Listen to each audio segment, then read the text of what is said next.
Good morning, everybody. How's everybody doing this morning? Good. Great. Got a lot of great faces here this morning. Thanks for showing up. Wichita Fire Department back in the back. Thanks for coming, guys. Appreciate it. So this is something that's a hot topic, and it's going to be a hot topic in the news, and in a good way. I hope it's a hot topic here today.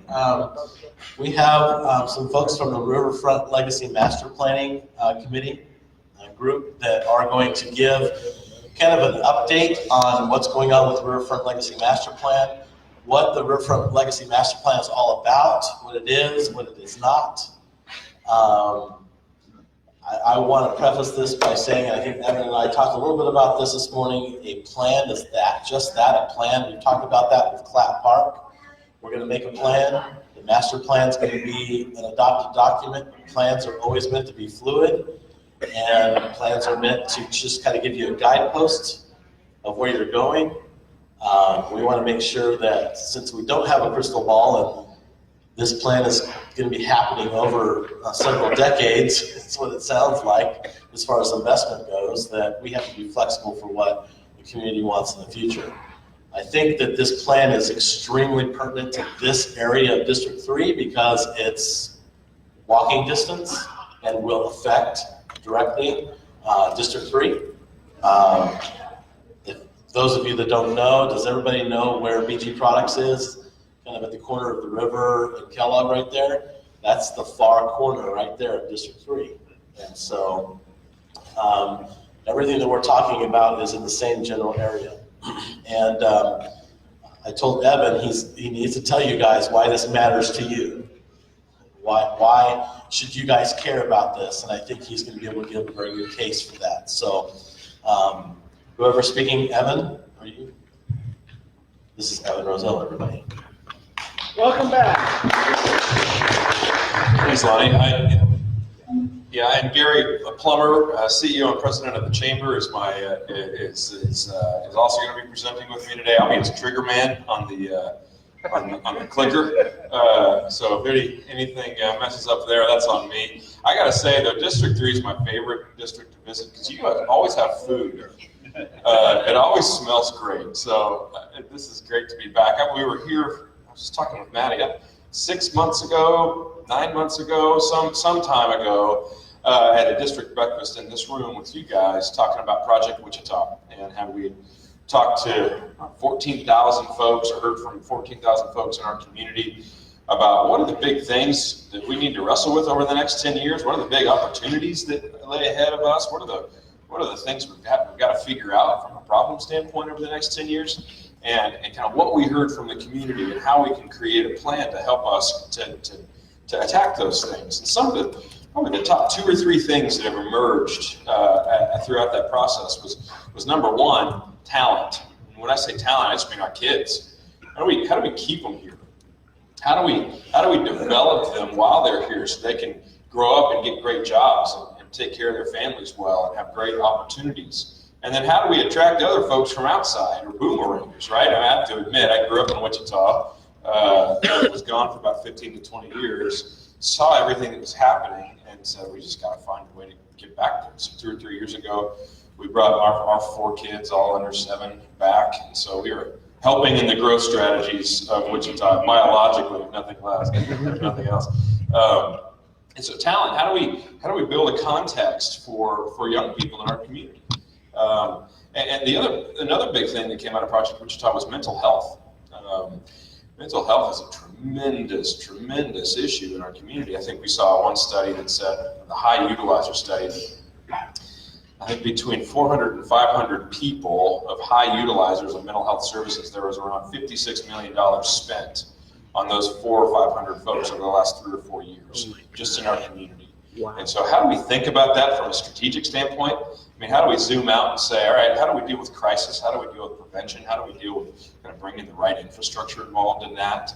And then the other big issue that came up for us, at least that we were trying to tackle right out of the gate, was this idea of anchor institutions. How kind of rethink the way that needs and resources are distributed around our community, rather than asking people with needs to go find resources. What if we looked at particular neighborhoods and particular areas and built resources around those particular needs? And so as a starter project, we're looking at 67214, really focusing in on third grade literacy and graduation rates in a really neighborhood-centric way, partnering with the YMCA and different groups like that to do that. That's just kind of an update on the project Wichita stuff. But as we mentioned, talent, one of the things that we're seeing when we study talent is that jobs and quality of place are really, really, really important when we think of keeping young people here, bringing them here, having them growing opportunities for them while they're here. And one of the great problems that we have today in Wichita is that we've got more jobs than people, right? We've got companies that are looking to expand and jobs that are available. And one of the things we're wrestling with is people to take those jobs. And so there's some of those conversations started to even shift into some of the quality of place conversations as well, and how young people and the whole community appreciate context to be together, gathering spaces, and opportunities to be a community together. You know, if you've been to the open streets down Douglas, 30 or 40,000 folks come and walk down the streets. And they don't do much other than just shut down the street, right? But it's a testament to people coming and gathering together. And all of those conversations were circling around and started to land on conversations relating to performing arts challenges that exist today in Century 2 and Convention and Water Walk. I was just talking with a couple earlier today about kind of what the expectations of Water Walk were about 20 years ago and what the realities are today, and kind of the chasm between those two things. And taking stock of what's happening in the core of our city with baseball and the developments that are happening on the West Bank that are really exciting. They've got sod down. I hear they're putting seats down in a couple of weeks. And then also downtown continues to grow. We saw that Fidelity Bank is continuing their investment in the community. They're building a new, I believe it's 50 million-ish headquarters right along Main there. There's a new DO med school that's coming in downtown, and so there's a lot of pressure that's happening in the West Bank of the river, and then also downtown too. I'll bring them back to show us a little bit. That's because I'm standing in the way of user error. Whenever I call IT folks and say there's something wrong with my computer, they always say it's just user error. I'm standing in front of it. So when we look at this blue area, that's the area we're talking about master planning. And if we look to the west of it, we see kind of the new baseball renderings and development. And if we look to the east, that's where we're seeing the new med school and Fidelity Bank and continued development downtown. And so as these things pressure this blue area, it's really important that we think about the blue area and have at least a plan of attack, so how we can tackle that over the next 10, 20, 25 years, so that we're not kind of reverse engineering and duct taping things after the fact. And so as all these conversations were circling, there were 5 organizations that got in touch with each other. The Greater Wichita Partnership, Wichita Regional Chamber of Commerce, W, the Young Professionals organization with the Chamber, Downtown Wichita, Visit Wichita, the Convention and Visitors Bureau, Community Foundation, all came together. Am I missing anything? All came together, and they were all looking at various elements of talent, of quality of place, of similar issues, and said, let's figure out a way to bring some clarity to this, or at least develop an aspirational vision that we can share with the community. And if the community wants to pursue it, great. And if they don't want to pursue it, and there are better ideas that come as a result of the process, that's great too. So we're committed to a process that Gary's going to come and speak about here in just a second, about walking through in a 6 to 8 month time frame what the present issues are, what some of the market and economic opportunities are for us to go forward. And then we're at the stage today where the design team, who we've worked with over the last several months, have developed a number of different potential scenarios for this area in blue, dealing with convention, dealing with performing arts, dealing with Century 2, dealing with the Hyatt, dealing with water, dealing with pedestrian bridge, dealing with open space, dealing with accessibility to the river, those types of things. And so what you're going to see today are three different types of scenarios with a few variations that we're asking the community to weigh in on. And then down the road, we'll have a draft kind of final proposed concept with much more information, much more detail, and kind of present that to the community to see how they like that, and then present that to the city and the county as well. So with that, Gary, I'll call you up and we'll kind of talk a little bit about the process and community engagement. I'll be your trigger man and not stand in front of the screen. All right, thank you, Evan. So this process was kicked off in July. Were any of you able to be at the Boathouse on the day we launched this project? Good representation here today on that. We had probably 400 folks at that launch. We came back in September with some urban explorations where we took some people on tours for several different days around the building, around the property to look at how it connects with the riverfront and that sort of thing. In October, we came back and presented a lot of data, including the market analysis on what kind of mixed-use development would really be sustainable and successful in this 55-acre site in the heart of our downtown area. We came back in November with some conceptual designs, which was, I think, what people were really waiting for throughout the process. We're going to share those with you today, and I think that's where we want to spend most of our time, is getting some feedback from you on three different scenarios that the design team came up with, which we're excited about all those possibilities. And what we're doing between now and January is really taking feedback from meetings like this, as well as some other public meetings that we'll be scheduling, and looking at how do we put together maybe a hybrid of all these great ideas and these scenarios, and what would the final plan look like, what would be the funding requirements, how could we get there as a community, both public and privately, what sort of private sector investment would that trigger, and how would that help make this a economic positive for our community. So that's what we're doing in the next 2 months, and that's why we're here to talk to you today, is to get continued feedback on those scenarios. We came up with some planning principles that Evan is rolling through right now. We won't spend a lot of time on those, but basically we use those as a matrix to measure each one of the scenarios against.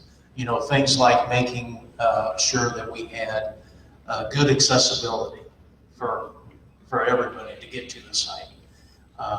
Also, items like a lot of interest in public space, where people can take advantage of this site in the middle of our community without necessarily having to go buy a ticket to an event.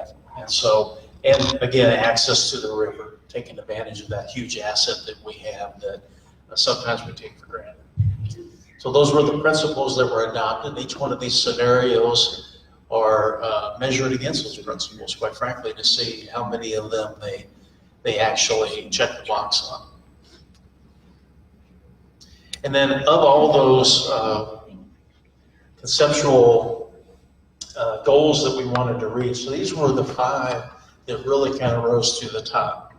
And I think you can see those yourself, but again, public space was huge amount of feedback throughout this whole process, is the public space and green space.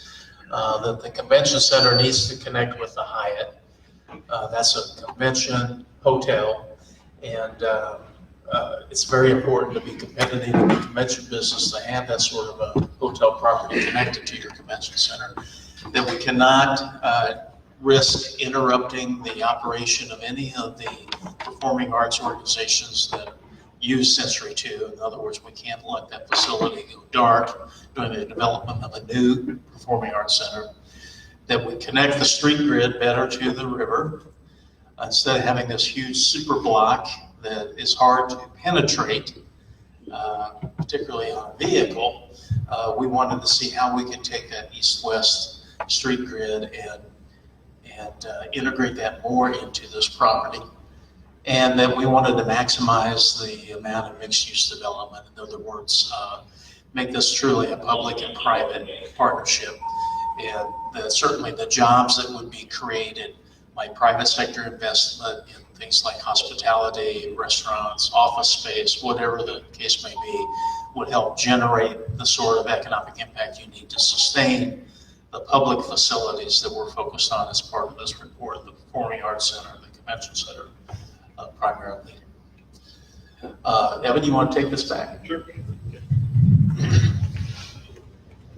Yeah, and I think one of the things that came out of these parameters when we was that we all throughout this process we've been taking input online in meetings like this. We were able to kind of develop about 150 different subcategories of things that the community preferred, and the two things that rose to the top from all of that were green space, kind of program activated green space. You know, and I think what we heard from our community was that right now in this in the blue, kind of that blue area, you know, you could go to a show, music theater or symphony, which is awesome. They are fabulous, right? But you have to pay money to do that. Or you can come to Riverfest, you know, and you buy a button and that sort of thing. But there are a few reasons to come to this site and kind of just take your family to some of this green space in ways that everybody in the community could do. So I think of our family with our young kiddos, and there are oftentimes, particularly in the summertime, where we have dinner and then we're like, we got to find something to do for an hour before we go put them to bed, and we'll run down to the Keeper and we'll let them kind of burn off some fuel at the Keeper because it's free and it's open, and we run into folks who are from all different areas of the community, things like that. What we heard in some of the input and some of the questionnaires online was that people are looking for that type of green space, that type of place to go be a part of. And then to the bottom point, maximizing mixed-use development. You know, when we say mixed-use development in this context, we're probably thinking about a third retail, a third commercial, about a third residential. Old Town is a pretty decent comparison there, where most of your first floor things are retail, things like restaurants, cafes, things that, you know, community can walk in and out of, right?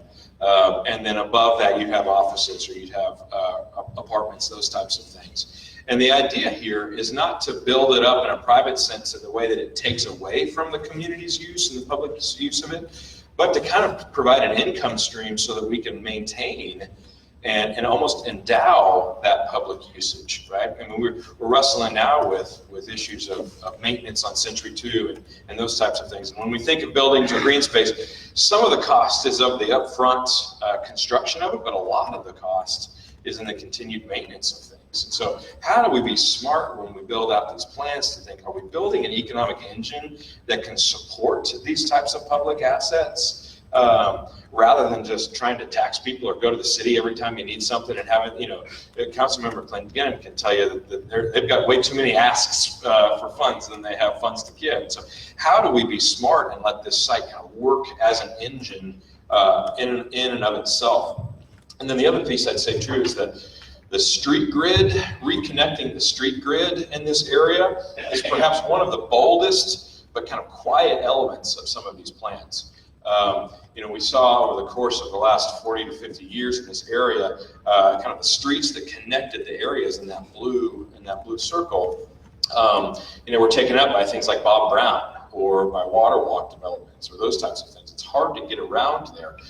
The other piece of it is hard to go north-south in this area too. And so as I think of District 3 and I think of trying to accent the north and south and connectedness of places like Broadway and of Maine and having those kind of economic corridors be less blockaded by Kellogg and bringing that activity down to this district, that's one of the prime thoughts behind that too.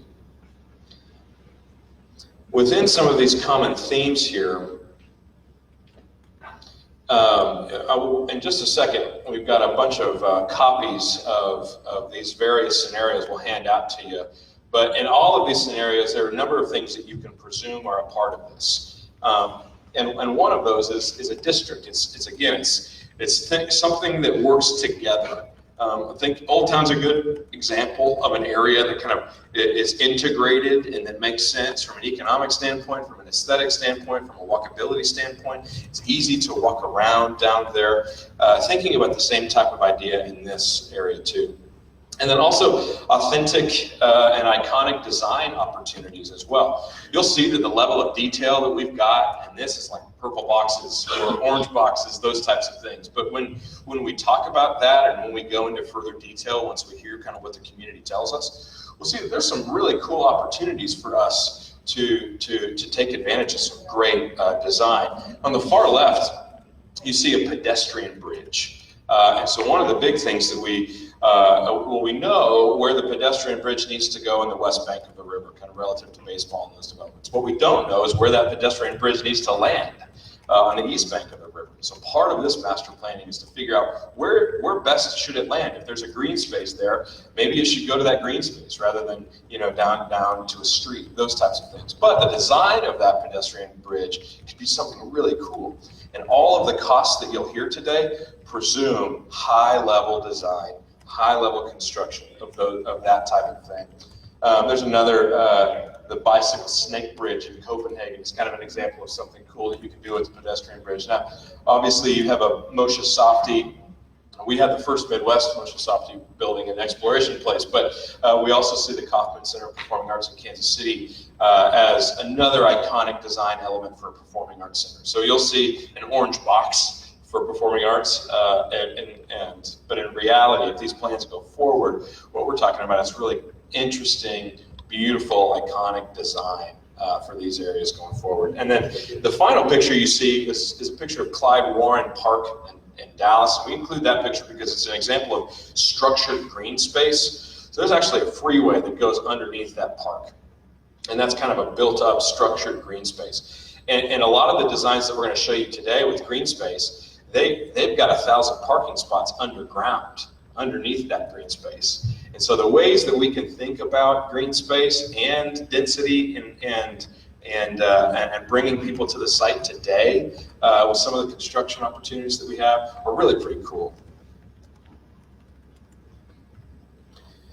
In some of our research, it was really important as we developed these scenarios to look back, to look forward, to look back at our history. Even before 1969, when Century 2 was built, how do we look back farther than that? So we went back to 1882 with Griffenstein Manor there. We went to the 1920s, and this is an urban design report from Harlan Bartholomew from 1922. This is just one of the pictures that he came up with. And just to orient you a little bit, this main kind of road at the bottom is Douglas, and then William would be that road, that second east to west road with the parking there. Main is coming right there. You can see the old City Hall and the Sedgwick County Historical Museum there. On the far east side, you can see that the Forum was there, and then the Arkansas River kind of coming this way. And so Century 2 would kind of be in that. You have a laser if you want. Do I have a laser? Yeah, Oh, yes. yeah. The middle button's a laser if you hold it. Oh, here we go. Okay, so Douglas would kind of be here. This is William. This is Maine. This would be that old City Hall. Fidelity Bank would be right here today.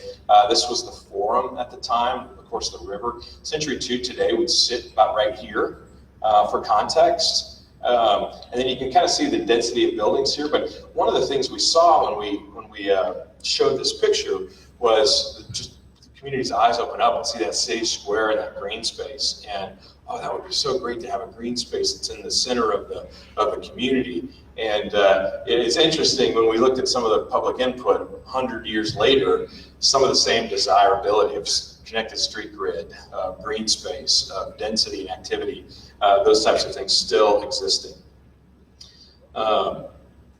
And obviously on this site, there are a number of existing buildings and existing conditions that we have to kind of work around or work to answer questions. Obviously, there's some buildings that are up and running and doing great, like Waterwalk Place, the Hyatt, some of those areas. And then there's some buildings like the old library that doesn't have a current use, that we have to kind of figure out what should we do with that. And then Century 2 is a question that we've been studying for about 10 years.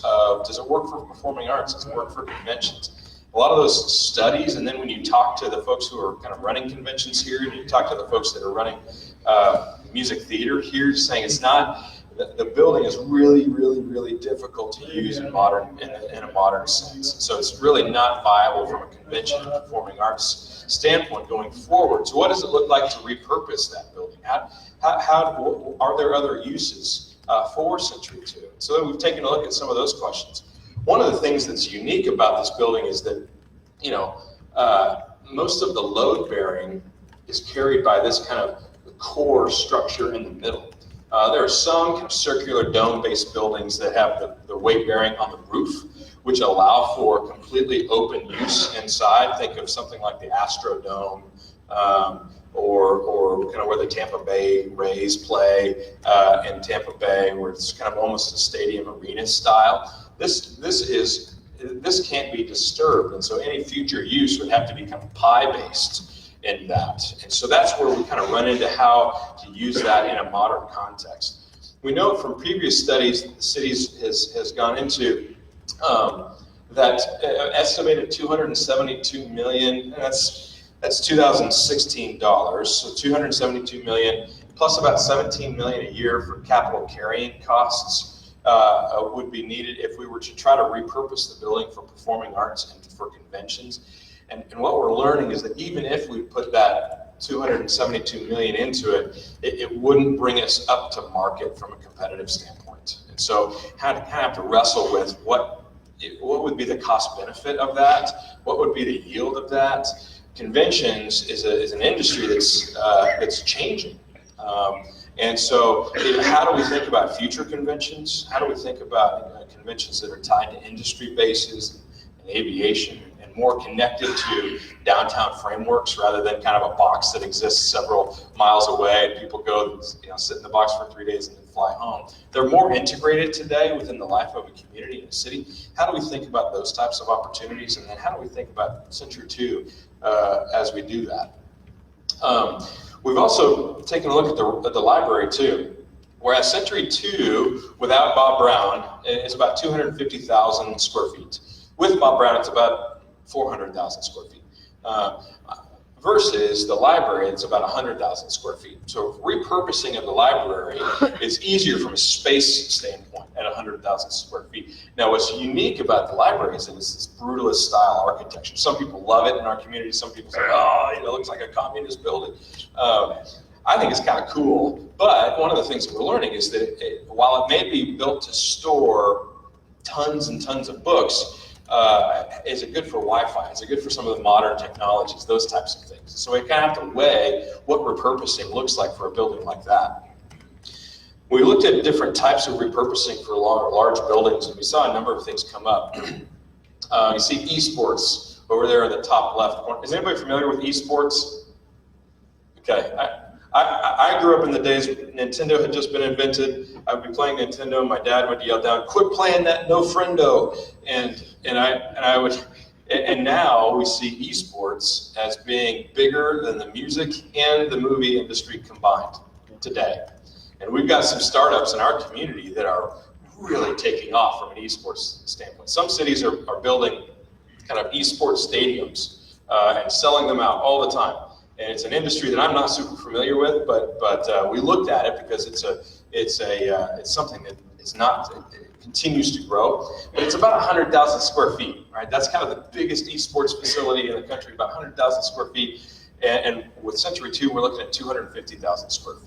We're looking at things like repurposing buildings in Denver, the Denver Central Market, kind of a farmer's market idea. That's about 15,000 to 20,000 square feet. We look at some of the repurposing of the Palace of Fine Arts in San Francisco or indoor rec and special event space.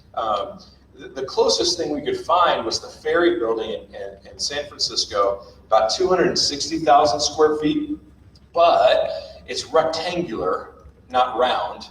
It's on the ocean, and it has a ferry that comes in and out about every 7 to 10 minutes with a few hundred people. So its foot traffic is a little bit different than ours would be. And so we really haven't found a great use from repurposing from the folks that we're working with And I zoom all the way back. We're working with Populous, who've been studying the Century 2 issue for several years. They've engaged a number of different sub-consultants. One of them is RCL Co., which is a real estate and economic firm. It's really helped us identify what market realities exist. We're in a great spot in Wichita. We're continuing to grow. And so we're really excited about that. But as they've looked at these types of questions with repurposing some of these buildings, it's going to be hard to try to find a developer to come in and make the numbers work. So some of the things we kind of found from the repurposing standpoint is that Century 2 can be renovated, suitable and sustainable uses for a building at size, about 250,000 square feet, a few.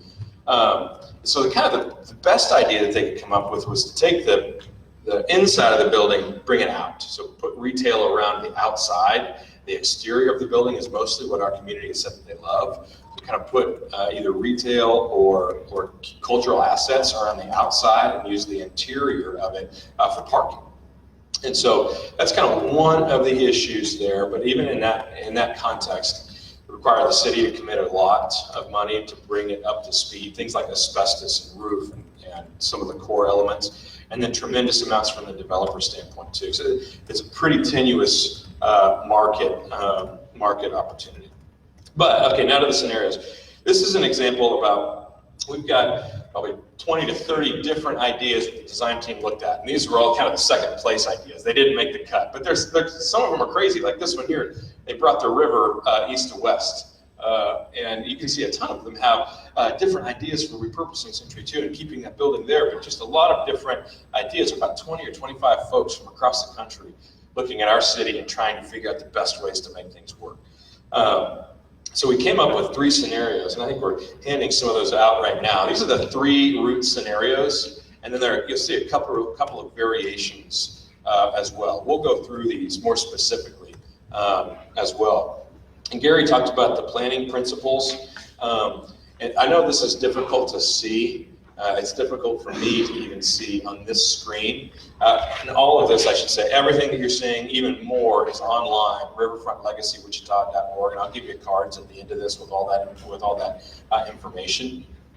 But we wanted to look at each scenario against, what are the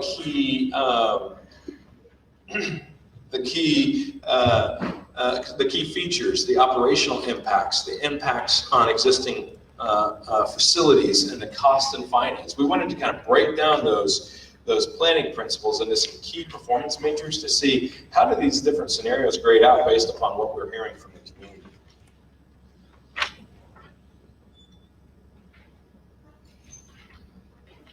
So in the first scenario, we have scenario 1A and 1B. This is the site plan, kind of the aerial view of it. I'll show you kind of more of an angled view as well.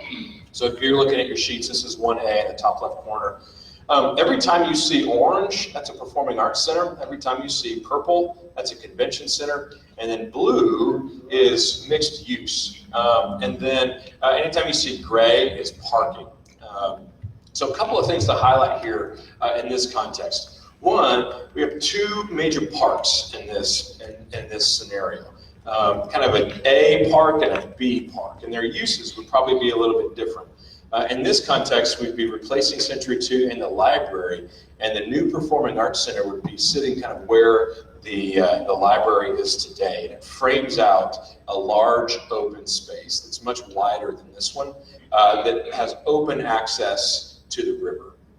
And the idea is that that's kind of the central public gathering space framed up by this Performing Arts Center. And the cool thing is that underneath this green space, it would be a structured parking garage for about 900 to 1,000 spots. And so it would allow folks to park underneath and walk right into the Performing Arts Center. It would allow for all the semi-trucks that currently have to park on Douglas and haul in hand by hand the things to Century 2. All that stuff would happen underground. As the designers say, would hide all the uglies. Put that underground so that you could access those things in different ways. We'd also thought about how do we make this a multi-generational site too, from toddlers to older folks. How do we make it safe and engaging? Having that underground parking and just taking an elevator up to the floor there is great. It also allows for the Main Street entrance as well. And when we talk to Music Theater and Wayne Bryant and those folks, they really like the idea of being on Main Street because it's easier to get to, particularly for dropping folks off, that sort of thing. And then the convention center here with a kind of a hardscape plaza right here along Main. And what's interesting about this convention center and this design is that it's sunk underground. Half of it is underground. And that allows for more walkability. It allows us to connect this street right here. And that's what that kind of dark area is. You'd be able to walk through that area. And same with this area as well. And so it wouldn't be this big kind of divider of the site that it might appear on the scenarios. We also see a potential addition to the Hyatt if it's supported by this additional convention center, and then a mixed use along this water walk area. Mr. DeBoer controls the development rights for most of that area. We just had a great meeting with him yesterday. We've been meeting with him throughout this process, and he's really excited for a bold vision, and obviously has the capital to make some of that happen. And same with Mr. Ruffin. We met with the Ruffin family earlier this week too to talk about some of these things that are possible. And so it's really great to have the city, Mr. Ruffin and Mr. Boer as our kind of central property partners in this area because we can get a lot of things done. In this context, we don't have the King of Freight building and the boathouse changing, but in another scenario we do, and that's kind of the mix and matching of these scenarios that's kind of interesting. And then we have, in this context, that pedestrian bridge kind of landing in that green space, which could be a cool thing. I mean, imagine if you're at a baseball game with your family, you walk across, you get some ice cream, or you do something over there. So this is just some imagery. It could help us imagine with our backs to the river, looking at the performing arts context, not necessarily a stage, an exterior stage there, but just kind of gets the idea. And then when we talk about a plaza in front of the convention center, something like this in front of the library in New York. And the other thing I'd mention about all of these is that they all, from a costing standpoint, anticipate enhancements to the riverfront and river walk. We've got a great sidewalk there. The city's done some great job in maintaining that. But if we look at these designs and the ones you see we've got about a 15, 20-foot grade on this area here. And so it's not pure flat green space. And so how do we think about terracing? How do we think about ways where we can activate those right now rather than like sledding into the river? And so as we look at some of these characteristics, the first thing that might jump out to you is the cost. It's about $1 billion, and all of these are about $1 billion. It's a tremendous amount of money.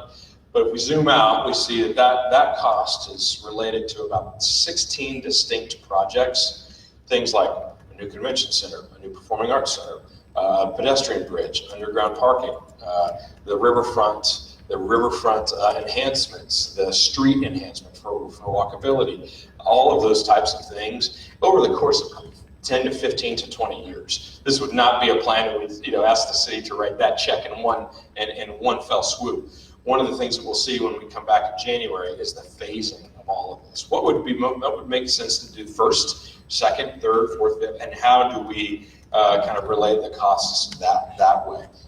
In this context, about 10 acres of green space, 735,000 square feet of mixed-use development. Now, in 1B, it's really similar to 1A. Two of the biggest distinguishing features are, in this context, the convention center is raised above ground. It's a little bit cheaper that way, but it does kind of create a little bit more of an imposing view on that green space. And it's just a trade-off. What is it as a community that we would prefer in that context? And then this kind of imagines what if we repurpose the boathouse and eventually King of Freight. King of Freight obviously just bought that building. They're going to be putting their headquarters there. And we're not, saying that the city should take that away from them at all. What we're talking about, though, is a 20, 30-year vision. And shame on us if we don't think about some of the variables that can exist over that period of time, like potentially them moving.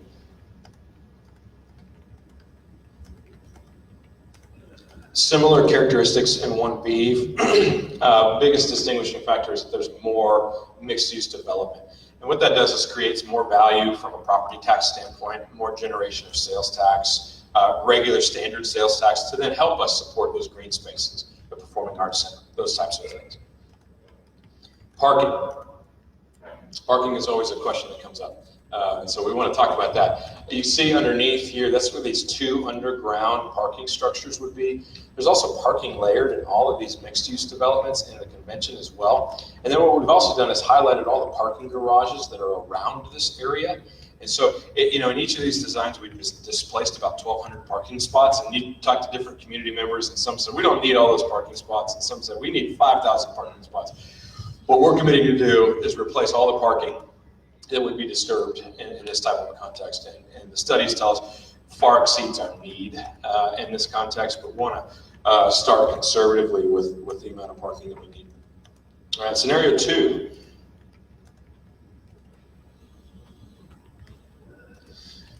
One of the big kind of pieces of scenario 2 is this long kind of 4-block park going right down the middle of this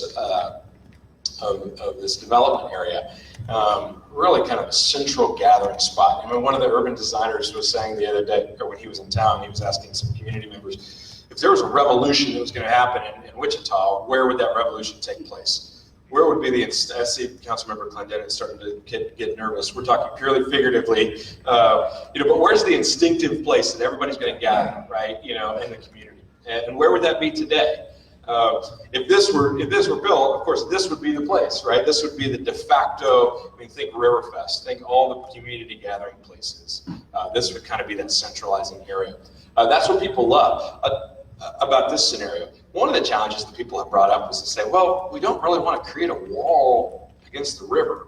And that's what kind of maybe happens here, where we put convention here, mixed use here in the corner, Hyatt, of course, is here. In this context, it would say the library would remain, and then the Performing Arts Center would be kind of where that current surface lot for Century 2 is today. It would be there. And so, yeah, we talked about kind of the wall that might exist there, the difference between having a pedestrian bridge that kind of comes in between 2 big buildings versus in the first scenario where it kind of spills out into that green space. One of the other things that we're learning here about this context is while in all of these scenarios, no performing arts would go dark, conventions is a little bit of a different story, particularly in this one. And so in this context, we'd have to probably build this first, and then maybe replace or tear down Century 2. And then after we do that, then build the convention center. And that would kind of amount to probably a 4-year disruption in conventions. And conventions bring in a significant amount of money every year. And if you're like me, maybe a year ago, I thought garden shows, boat shows, and I think about the types of conventions that we as community members would go to. What's hard to imagine is the Acme Association for widgets that comes in on a Tuesday, Wednesday, Thursday, and none of us in this room realize that they're in town. And we don't realize that they're in town, and they're spending money, and they're buying hotel rooms, and they're going to our restaurants, and they're bringing money into our community. It's hard to picture that, but it's a significant economic reality in our community. And to have that kind of down for 4 or 5 years would be really, really difficult, particularly for the high end as well. So that's one of the drawbacks to this scenario.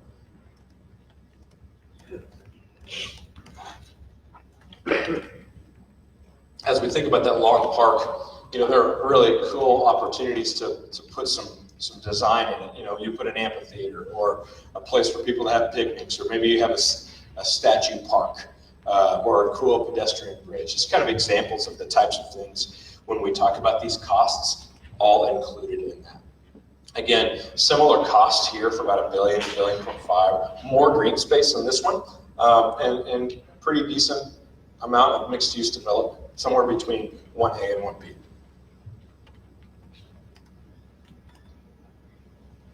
Scenario 3, excuse me, is a scenario that maintains Century 2, and kind of along the repurposing lines that we talked about earlier, perhaps making some of the exterior, kind of the cultural assets or the retail, and then maybe some of the interior core parking that supports that.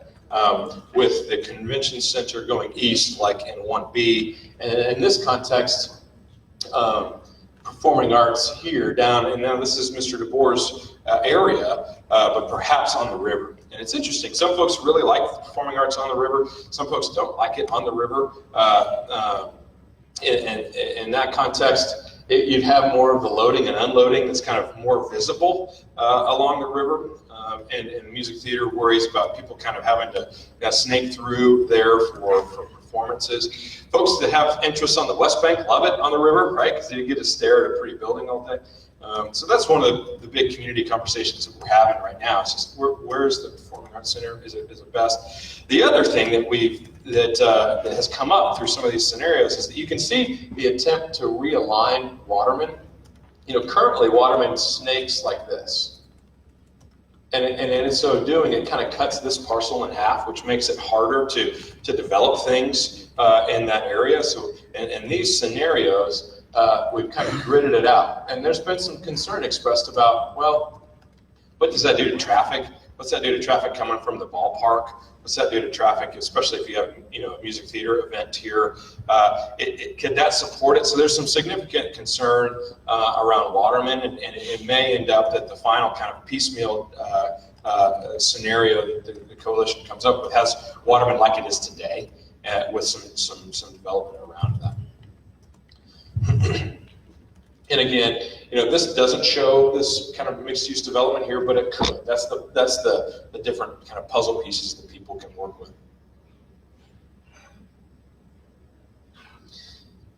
In this scenario, where we keep Century 2 in a pure context, we have less green space, about 6 acres, less of a connected street grid, because when we keep it there, you kind of, in the library as well, most of the area to the north of the Hyatt and Convention kind of has to stay there. It's hard to shove, Performing Arts Center right next to the Convention or Century 2 or those types of things. It has a wide footprint, especially circular, and so it would kind of render less green space and less mixed-use development. The cost, meanwhile, would be pretty similar, a little bit less, obviously, but fairly similar. Repurposing of Century 2 and the library. One of the things, though, that we heard, and I'll kind of stop with this aerial view, throughout the process was, hey, Century 2 means a lot to our community, and I get it, man. I grew up here. I remember countless things there, going to things with my folks, great memories, honoring the use of that building. And so folks have said, well, why don't we honor it and maybe leave the roof and put a big garden underneath it, right? And say, well, it's hard for a garden to grow underneath the roof, but I get the idea, right? I get the idea. How can we maybe leave a blue roof and have a nod or a ceremonial nod to the building? So this is just kind of we call it a ceremonial design, where perhaps we leave the core of the building and we kind of architect some beams that nod to Century 2, and then have mixed-use development around it.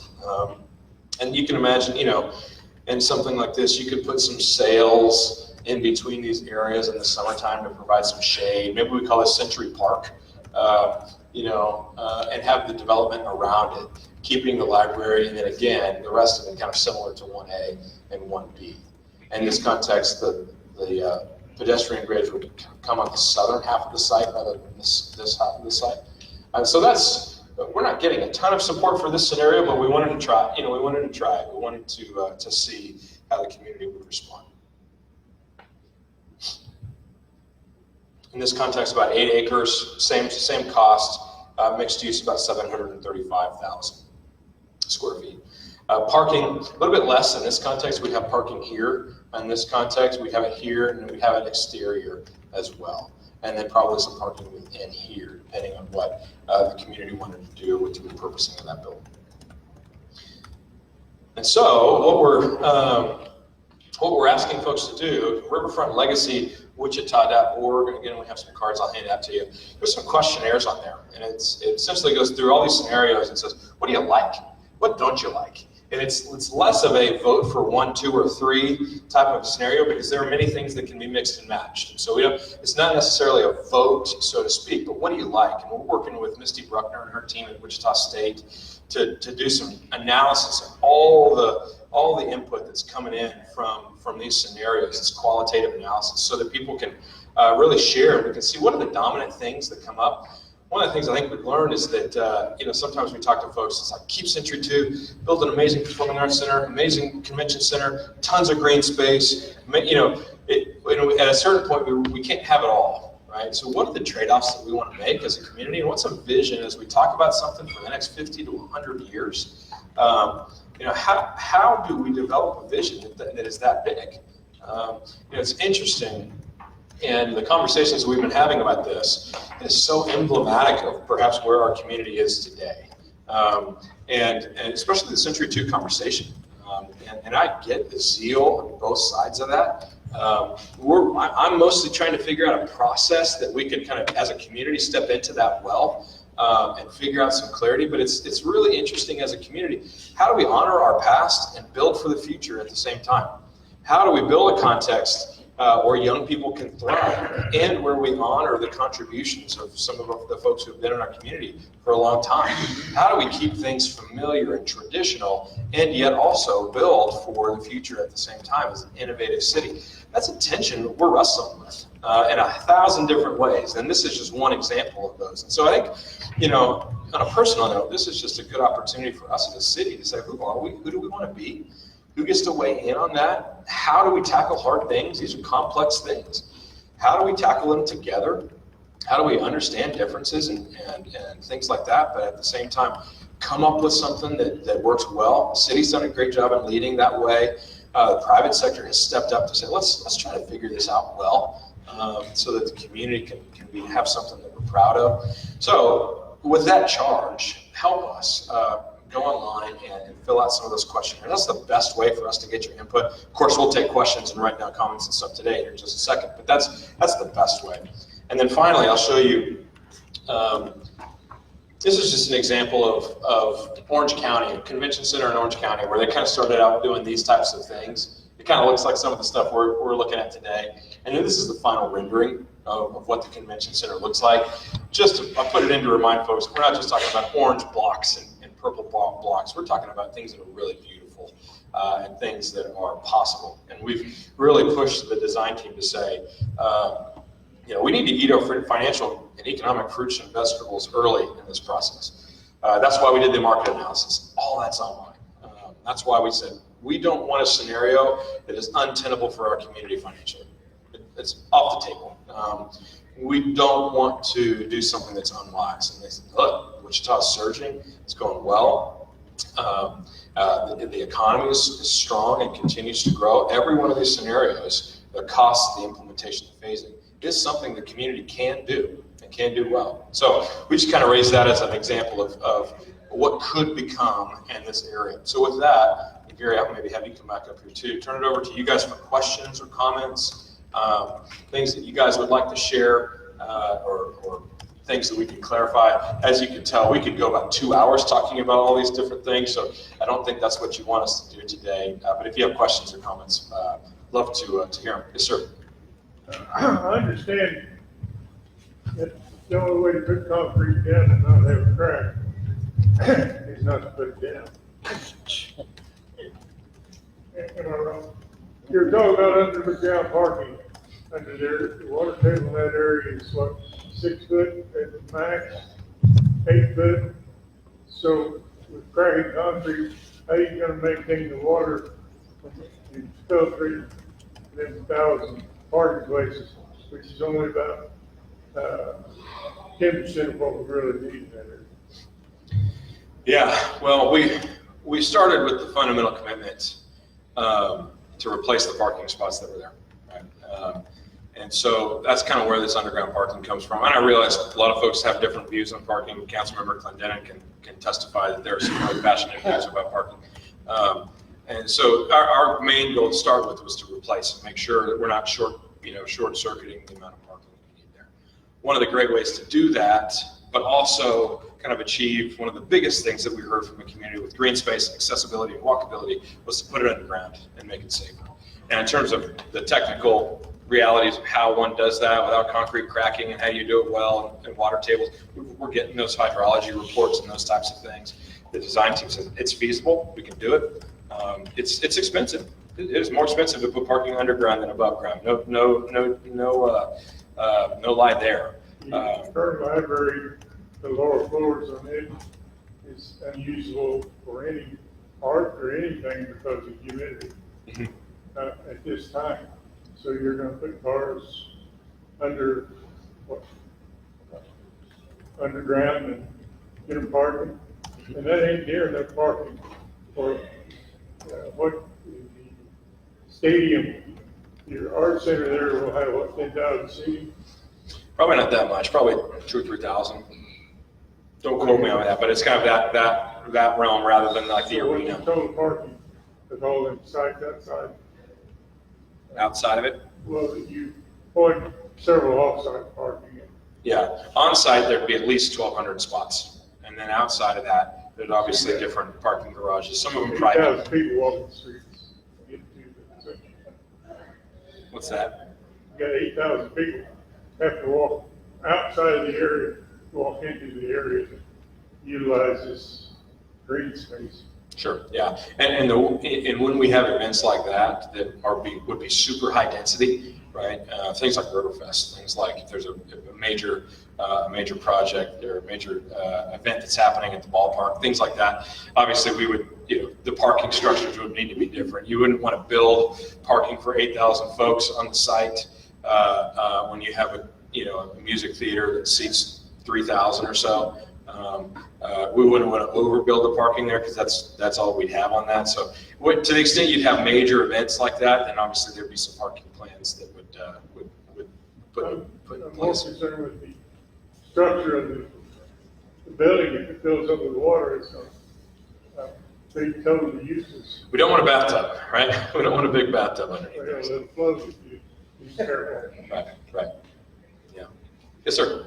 Couple of questions and a comment unrelated to what those actions might be. Uh-huh. First of all, just quickly, Century 2 is roughly 50 years old, and you're telling us that as far back as 10 years ago, we've been told it was unusable, unworthy, whatever. Kind of, we've been sadly on the planet as 50 years ago, it seems to me, but could be wrong.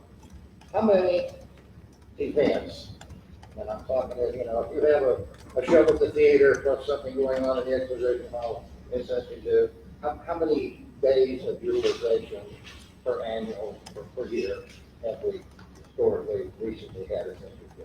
It's a great question. I don't have that number right off the top of my head. I know that the city would have that. But if you want, I can get your email and follow up with you this week. Same question, how many proposed days is the new ballpark going to be utilized? I've heard 200 plus. I do, yeah, I have heard that same number, yeah. Right. All right, and then the comment, if you've ever been to Niagara, New York, or Niagara Falls, the American side versus the Canadian side, the American side kind of resembles a blighted area. The observation tower is just shabby. And you go down to Century 2 and you look across the street at Holiday Inn Plaza, and could we maybe like get all the windows the same color where it doesn't look run down? Doesn't do much to elevate the character of the area. Yeah, I think that's one of the starting points with this whole process, right? And you've got a library building, while beautiful, is also empty, right? And so, yeah, I think we want to, this area has I believe, in my heart of hearts, has the potential to be the most vibrant, culturally engaging area in our entire state. More than Johnson County, more than anything that's happening in Wyandotte. I think this area could be the nuclear core of activity in the whole state of Kansas. With that comes design. Have what most folks would consider to be frankly right influences. For me, makes them more worthy of retention if you can find a way to make it. Yeah, sure. Yeah. Yes, sir, Lonnie. Go ahead, Jared. Yeah. Oh, go ahead. He can go. You can put me on the list of people who wants to save Century 2. Sure. I don't think Century 2 should be demolished. But my concern here is kind of going back to what Ron said about parking and things like that. I think we're kind of, with any of these plans, I honestly think we're kind of putting the cart before the horse here, because we don't have the public transportation infrastructure to deal with the influx of people that, I mean, yes, it would be wonderful to have 40,000 people down there at one point, but we can't, that area can't handle it. We don't have the public transportation. Everybody has to have their car here, and they have to drive their car here, and they won't get on a bus, or they won't get Park on at the front door. yeah, you know. We have Uber and Lyft here these days, and that's great. You can park right off the front door, get dropped off right at the front door. But the reality is this area will always have to, everybody has to have their cars here for some reason. And I think we need to be putting public transportation first before we really start. I think that's a great point. And one of the things that we've done throughout this process is work with the city. And not just the city council members, but the city staff. Mike Tan, the transportation director, Mr. Gunzelman, Scott Knable, those folks, from day one, talking with them to say, okay, how do we do this in a way that synthesizes with everything else that's going on? And so while we need to be thinking about transit and those opportunities, how do we let the experts speak into that? And so we know there's a new multimodal facility that will be coming in, right? That would be fantastic. And honestly, I think if public transportation if we had that public transportation infrastructure in place, much of this the private sector would probably be wanting more to do with that, rather than having government have to step in and access do is a big piece of that, right? I mean, so how do you get people there? And so that's one of the benefits is we talk about a 10 to 15 year timeline, because you're absolutely right. The nature of transportation is going to change over the next 10 to 15 years. And so when we think about multimodal facilities, one of the slides that we don't have in here, but we've got just cut for time, but the idea of complete streets. And so there's a group called Nelson Nygaard that's actually working on the city with their street redesign, is also the same consultant that's helping us. There's a lot of synthesis of understanding the city. So they're looking at all these things too. And the idea of complete streets being, when we see these kind of white streets on this scenario, what we're thinking about is streets that are accessible to buses and transit systems and that infrastructure, walkability and bikeability, street parking, crosswalks, all of those things, those nuts and bolts things for helping people get around and multi-generational ways.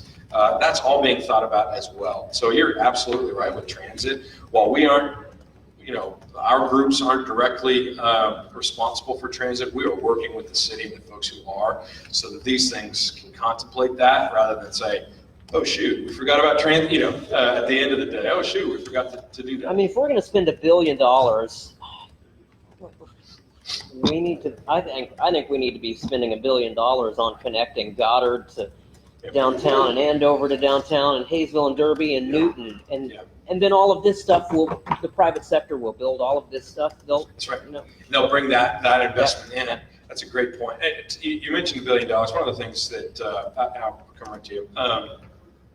Just to put it in reference, we've had about $750 million of investment in downtown since about 2010. That Project Downtown, and a lot of you are familiar with that. A lot of you guys are familiar with that. Just kind of the strategy for how to invest in downtown. And the arena was kind of one of the key things that kicked that off from a public sector standpoint. We see sometimes where public sector investments can spur private sector development. So since then, we've seen about $750 million of development downtown over the last 10 years. It's just helpful at least to see that our economy could support that generally. And then one of the things that we're working on now to go as we move forward for January is what's the benefit then? We have a decent idea of what the cost ranges could be, but what does that cost? What's that $1 billion get us, right? What is an economic impact? And so, things like when you talk about a new convention center, the studies suggest about $40 to $50 million a year of economic impact coming in, right? When you think about, look at some of the studies in 2016, the economic impact reports, 10 to 15 years, it generates about $900 million of economic impact. So, in terms of a break-even point, when does that start paying off for the city? It's shorter than I would have thought in terms of revenue. Yes, ma'am. I want to key out that on transit and the infrastructure. I've been sitting here looking at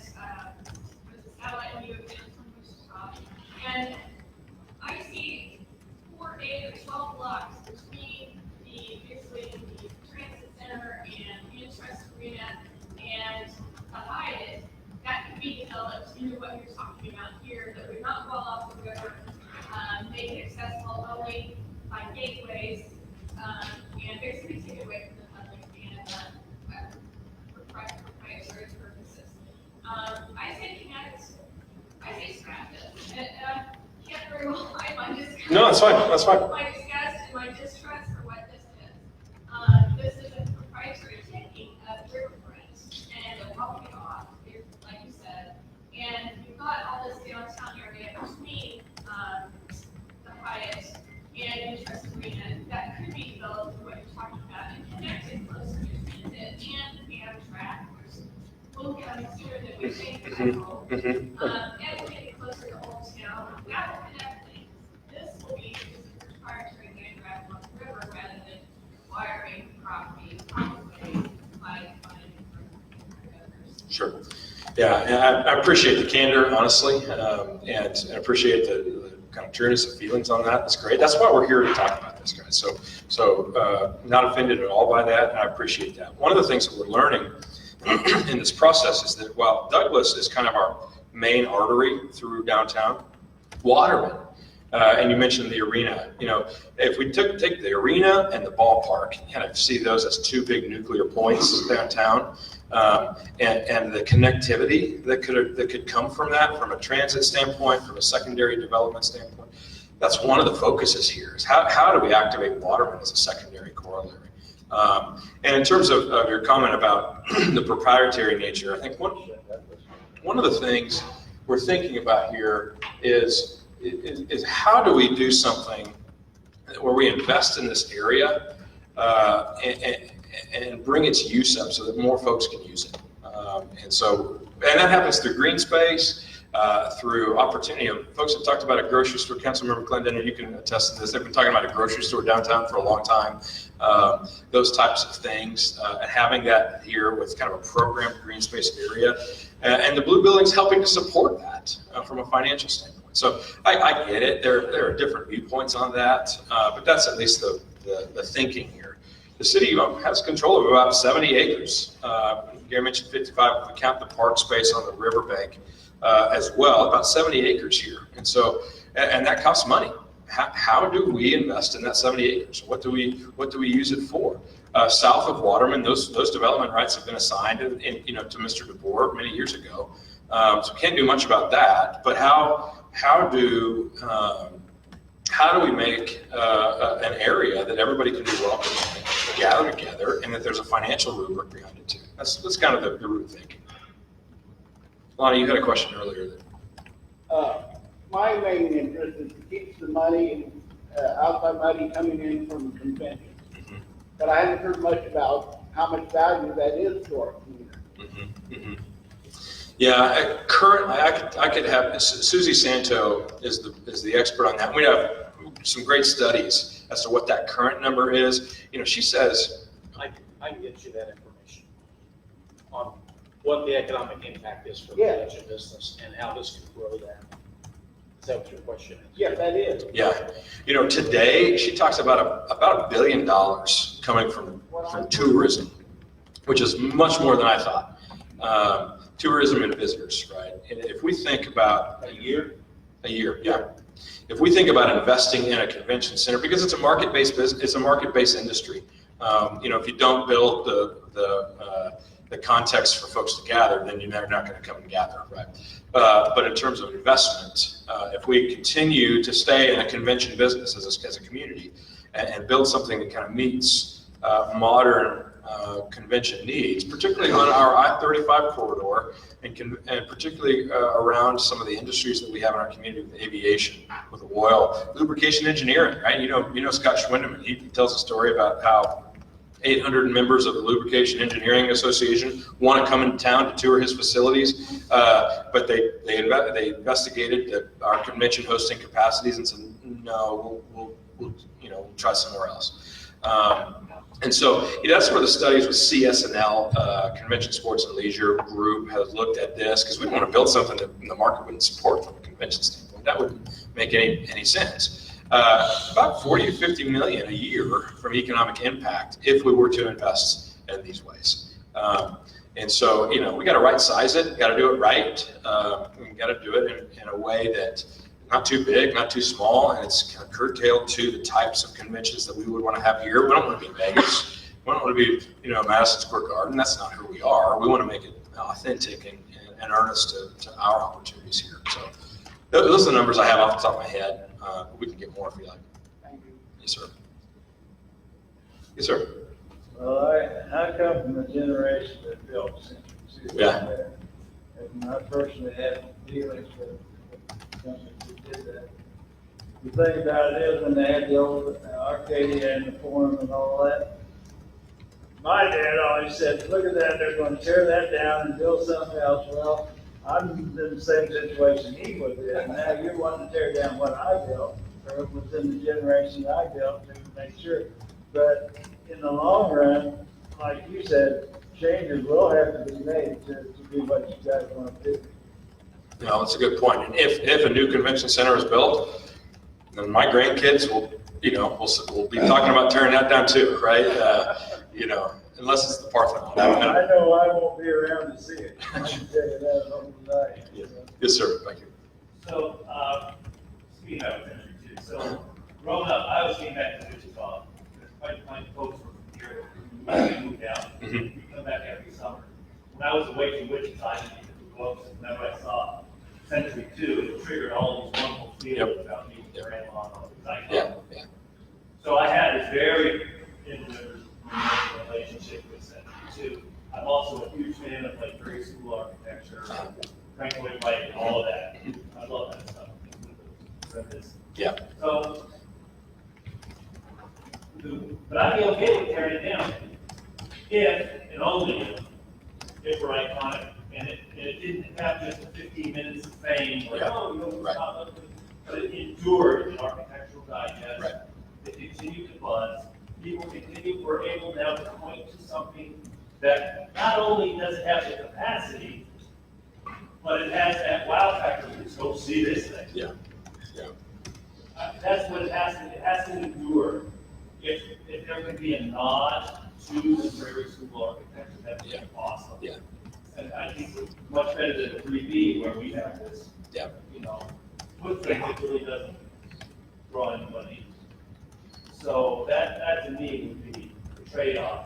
Get rid of that, but build something that's epic and will endure for a long time because of this architect. That's why I think that you have to spend a lot of money to get an architecture firm in here that can use something that's really resonates throughout the architecture digest. I think what you're describing is really common in all the communities that we're talking to. Folks love Century Two. I love Century Two, right? I mean, it is iconic to who we are.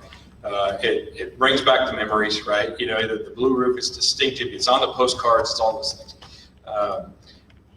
But if from a pragmatic standpoint, we can't move forward with it, and we're not to that point yet, but if that's the spot, the biggest thing we've heard from folks is it's got to be an iconic, bold vision that communicates to the world who we are, rooted in our identity as pioneers, as innovators, as on the prairie. We talk about big costs here, and one of those costs is we're not skimping on some of that star architecture, right?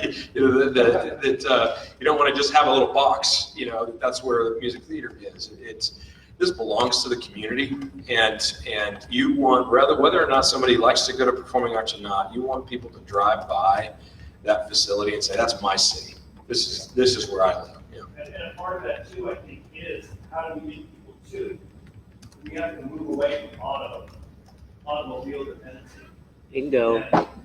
The cities that are becoming more and more foot friendly, they're investing in mass transit, right? Kansas City now has free mass transit. Free, free, people pay their taxes for it. But it's available to everybody for free, so people are much more mobile. Foot traffic is possible, and bicycle traffic. Yeah. Like, wide interchanges with massive amounts of cars and huge parking lots are of another era. Yeah. We have the technology that's much more. And connecting, bringing those trains in, connecting other communities so they can get to this thing, get to Wichita easily. Yeah, you raise a good point. And there's a group called Olin, kind of the global leaders in urban and landscape design. In fact, anybody know Larry Hootmer? Works with the city and county. Lonnie, you might know Larry. And then, James, do you know Larry? His son, Derek. Yeah. Derek, his son, is from Wichita, grew up in Ark City, is now with Olin in Philadelphia, and wanted to be part of this process. And so designing through walkability, accessibility, and density is a big piece that comes with that, right? So that's, to your point earlier about, bringing more uses here, density helps us afford that type of walkability. More people there helps us to kind of align with some of those things from an urban planning standpoint. But yeah, not doing that in a way that we think that transportation will stay the same forever. I'm thinking in terms of Aaron Bastian's building his new parking garage. He's building the floors flat. And I asked him the other day, why are you building the floors flat? And he said, well, 15 years from now, I don't think people are going to be using cars the way that they're using cars.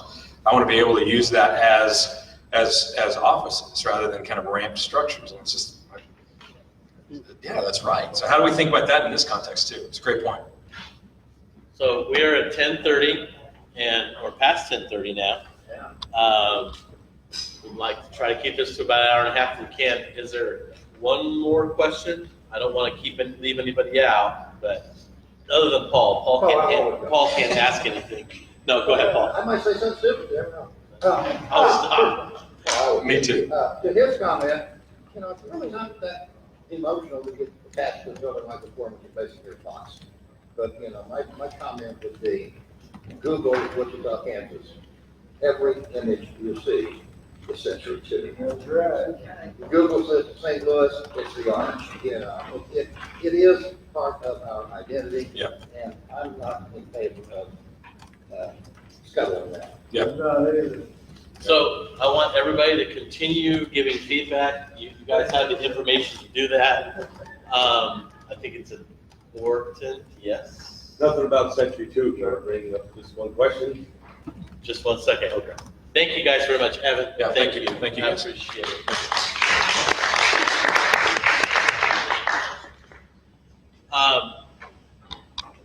I'll use this even though I'm a loudmouth. We'll make it quick because I know everybody wants to get out of here. Go ahead, George.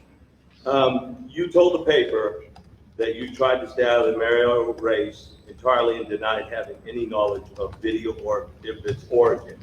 If it's found out that you did know, would you step down in lieu of a recall? In lieu of a recall, no, I'm not going to step down from my position. Do you stand by that you did have no knowledge of its origin or the video that you said in the paper and on Kick TV? Yeah, I'm not going to get into that subject right now. But with if you did, I wish you would have just said, I have no comment, rather than. Okay, so I did not say anything in that article that wasn't true. I'm not going to start splitting hairs on that right now. The election's over. As a matter of fact, Brandon Johnson and I have talked, not Brandon Johnson, Brandon Whipple and I have talked many times via text and have a lunch date planned. But no, I'm not going to step down from my position. Lawsuit's going on though, so it's not done.